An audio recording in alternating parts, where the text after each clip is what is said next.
먼저 실제로 있었던 사례를 말씀드릴까 합니다. 서울 성수동 카페거리에 있는 꼬마 빌딩을 상속받은 A씨는 상속세를 신고할 때 공시가격, 즉 기준 시가를 기준으로 60억 원으로 신고했습니다. 정부가 정한 공시가격으로 신고했으니 문제없다고 생각했겠죠. 그런데 1년이 지났을 때 국세청에서 연락이 왔습니다. 그 내용인즉슨 국세청에서 직접 감정평가를 해봤더니 A씨가 상속받은 꼬마 빌딩은 320억 원으로 평가되었고, 그에 따라 신고 금액과 감정평가 금액과의 차액인 260억 원에 대한 상속세를 추가 납부하여야 한다는 내용의 청천벽력과도 같은 통보였습니다. 기준 시가 60억 원짜리 부동산이 감정평가로는 320억 원으로 평가된 것입니다. 두 금액의 격차는 무려 433%입니다. 이에 따라 추가된 과세 표준액에 대해 상속세율 50%를 고려하면 추가로 부과된 세금은 약 130억 원에 달할 것으로 추정됩니다. 여러분, 이게 남의 일 같습니까? 아닙니다. 지금 이 순간에도 기준 시가로 상속세 신고를 하고 계신 분들이 수없이 많습니다. 그리고 그분들 중 일부는 지금 이 순간 국세청의 감정평가 선정 대상에 올라가고 있을 수 있습니다. 안녕하세요. 감정평가사 권혜진의 절세전략연구소입니다. 오늘 상속세 시리즈 2편에서는 상속세 완전정복 시리즈의 가장 핵심, 국세청 소급 감정평가의 실체를 파헤칩니다. 이 영상 하나만 보신다면 여러분 왜 기준시가 신고가 위험한지, 그리고 어떻게 대비해야 하는지를 완벽하게 이해하실 수 있을 것으로 기대합니다. 먼저 기준시가가 뭔지부터 짚고 가겠습니다. 기준시가란 국가가 공식적으로 정한 부동산 가격입니다. 아파트는 공동주택 가격, 단독주택은 개별주택 가격, 토지는 개별 공시지가, 상가, 빌딩은 국세청 기준시가가 적용됩니다. 문제는 이 기준시가가 실제 시세와 차이가 크다는 겁니다. 아파트처럼 거래가 활발한 부동산은 실거래가가 있어서 시가가 비교적 정확하게 파악됩니다. 하지만 거래가 드문 물건들은 다릅니다. 꼬마 빌딩이나 상가 건물, 단독주택, 대형 평수 아파트, 토지와 같은 물건들은 기준시가가 실제 시세의 60에서 70%에 불과한 경우가 허다합니다. 오프닝 때 보여드린 사례에서처럼 기준시가가 60억 원인 부동산이 실제로는 320억 원짜리인 경우도 있습니다. 우리나라의 현행 세법의 원칙은 시가과세입니다. 시가로 신고하는 게 원칙인데 시가 파악이 어려운 경우에 한해 기준시가를 보충적으로 사용하도록 허용해 준 겁니다. 그런데 많은 납세자들이 이 보충적 수단을 마치 공식 방법인 양 사용하고 있는 것이 문제의 발단입니다. 국세청은 이걸 오래도록 지켜보고 있다가 2020년 드디어 행동에 나섰습니다. 소급 감정평가라는 말은 원래 감정평가 실무에서 사용되는 용어로서 감정평가를 의뢰받은 날, 즉 의뢰일보다 과거의 어느 시점을 가격 시점으로 정하여 소급하여 평가하는 것을 말합니다. 이 용어가 국세청에서는 좀 더 구체적인 목적에 사용됩니다.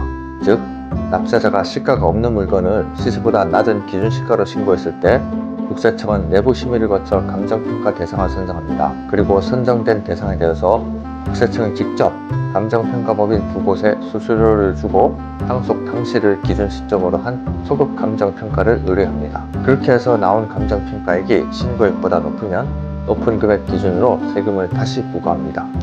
여기서 핵심은 국세청이 어떤 물건을 소급 감정 대상으로 선정하느냐를 판단하는 기준입니다. 신고가액이 국세청의 추정 시가보다 5억 원 이상 낮거나 차익 비율이 10% 이상이면 소급 감정 대상이 됩니다. 2025년 이전에는 신고 가액이 국세청의 추정 시가와 10억 원 이상 차이가 날 때만 대상이었습니다. 그런데 2025년부터 기준이 5억 원으로 절반이나 낮아졌습니다. 이는 더 많은 부동산이 소급 감정 대상이 됐다는 뜻입니다. 그리고 대상 범위도 바뀌었습니다. 원래 국세청의 소급 감정 사업은 꼬마 빌딩, 상가, 토지 같은 비주거용 부동산에만 적용되었습니다. 그러니까 아파트나 단독주택은 비교적 안전하다고 생각할 수 있었는데 2025년 1월 1일부터 초고가 아파트, 호화 단독주택들도 국세청 소급감정 대상에 포함되게 되었습니다. 왜 이렇게 되었을까요?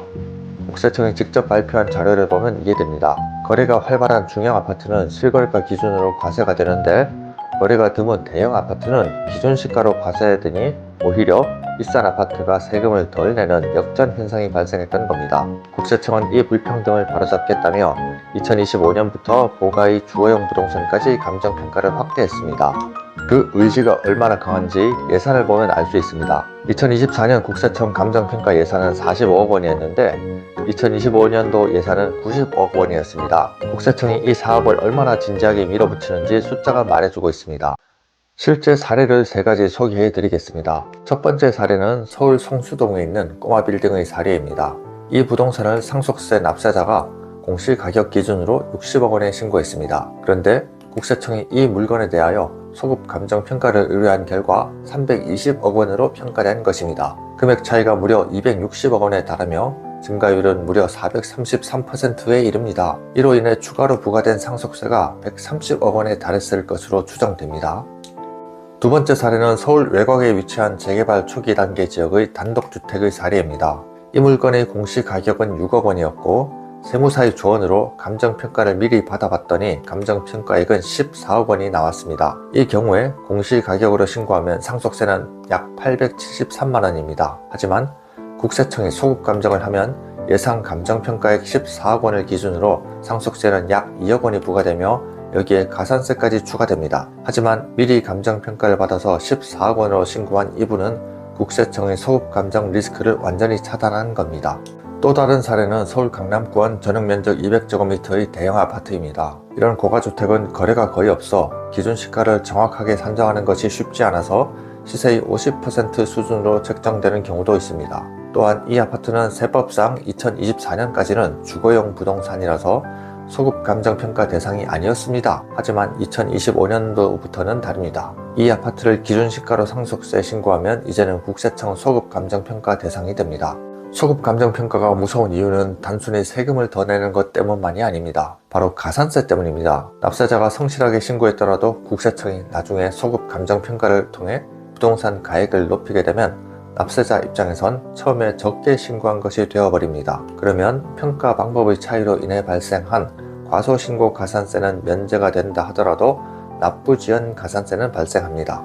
더욱이 이러한 가산세는 상속 후 1, 2년이 지나서 추징되는 경우가 많은데 그 기간 동안의 납부지연 가산세가 상당히 큰 금액이 됩니다. 예를 들면 추가 추징세금이 1억 원이라고 가정할 때 납부지연 가산세는 연간 약 8%의 금리로 계산되며 2년 후 추징된다고 가정할 경우 1,600만 원이 되는 것입니다. 그래서 처음부터 제대로 신고하는 것이 비용 면에서도 훨씬 유리합니다. 지금까지 국세청의 소급 감정평가가 왜 무서운지 확인하셨습니다. 그렇다면 납세자의 입장에서 대응책은 뭐가 있을까요? 그것은 바로 기준 시가로 신고하는 것이 아니라 처음부터 감정평가를 받아서 시가로 신고하는 것입니다. 납세자가 먼저 공인된 감정평가법인 2곳에서 감정을 받아 그 평균값으로 신고하면 국세청이 소급 감정을 할 근거가 크게 줄어듭니다. 그런데 여기에 아주 중요한 최신 판결 소식이 있습니다. 2025년 12월 15일 서울행정법원에서 국세청의 소급 감정 제도의 법적 근거 자체가 위법하다는 역사적인 첫 판결이 나왔습니다. 재판부가 내린 결론은 이렇습니다. 법률의 명시적 위임도 없이 시행령과 내부 지침만으로 납세자 동의 없이 감정평가를 의뢰하고 세금을 추가 부과하는 것은 조세 법률주의에 위배되어 위법하다. 이 부분을 조금 더 풀어드리면 국세청의 소급 감정 사업의 근거로 삼은 것은 법률이 아니라 시행령과 내부 훈령이었습니다. 그런데 세금은 반드시 국회가 만든 법률에 근거해야 합니다. 이걸 조세 법률주의라고 하는데 재판부는 이 원칙을 판결의 근거로 삼았습니다. 행정부가 시행령을 바꿔가며 법률이 정한 납세 의무를 자의적으로 확장하는 것은 법치주의의 기본을 위반한다는 겁니다. 나아가 재판부는 한 발 더 나아갔습니다. 납세 의무자인 원고들의 의사와 무관하게 국세청이 일방적으로 의뢰해 나온 감정평가액은 그 객관성 및 공정성을 뒷받침할 만한 다른 자료가 없는 이상 시가에 해당한다고 인정하기 어렵다. 즉 국세청이 자체 의뢰한 감정평가액으로 수백억 원을 추징한 것 자체가 납세자의 재산권 침해라는 겁니다. 그렇다면 이 판결의 결과는 어땠을까요? 해당 사건에서 국세청이 추가 부과한 상속세 중 상당 부분이 판결에 의해 취소되었습니다. 이 소송을 담당한 변호사는 시행령의 위헌성과 위법성을 명시적으로 인정한 첫 사례다. 3급심에서도 이와 같은 취지로 판단하면 국세청 감정평가 사업의 법적 토대가 크게 흔들릴 수밖에 없다라고 인터뷰에서 말했습니다. 현재 유사한 소송이 100건 이상 진행 중인 상황에서 이 판결이 대법원에서 확정되는 날 그 파급 효과는 어마어마할 것으로 예상됩니다. 그러나 반드시 짚고 가야 할 것이 있습니다. 이것은 아직 1심 판결입니다. 국세청은 이 판결에 불복해 항소할 가능성이 높고 대법원 확정까지는 상당한 시간이 걸립니다. 그리고 결정적으로 국세청은 지금 이 순간에도 소급 감정평가 사업을 멈추지 않고 있습니다. 판결이 확정될 때까지는 기준 시가 신고의 리스크가 여전히 실재한다는 전제로 움직이셔야 합니다. 이 채널에서는 본 사건의 항소심과 대법원 판결까지 계속 추적해서 확정되는 즉시 알려드리겠습니다. 오늘 2편 핵심을 다시 한번 정리해 드리겠습니다. 기준시가는 실제 시세의 60에서 70%에 불과한 경우가 많습니다. 국세청은 2020년도부터 소급 감정평가 사업을 시작해 2025년에 대폭 강화했습니다. 2025년부터는 꼬마 빌딩뿐 아니라 고가 아파트, 단독주택도 대상입니다. 국세청의 소급 감정평가로 상속세가 추징된다면 본세와 가산세로 이중 타격을 받습니다. 국세청의 소급 감정평가의 가장 강력한 방어책은 납세자가 먼저 감정평가를 받고 시가로 신고하는 것입니다. 2025년 12월 서울행정법원은 국세청의 소급 감정평가의 법적 근거가 조세 법률 주의에 위배되어 위법하다고 판결했습니다.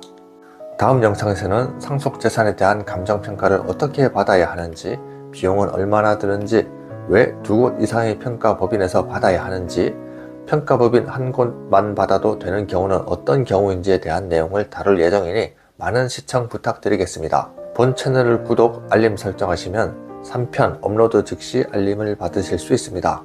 오늘도 끝까지 함께 해주셔서 감사합니다. 좋아요 한 번만 눌러주시면 이 채널이 더 많은 분들께 닿을 수 있습니다. 감사합니다.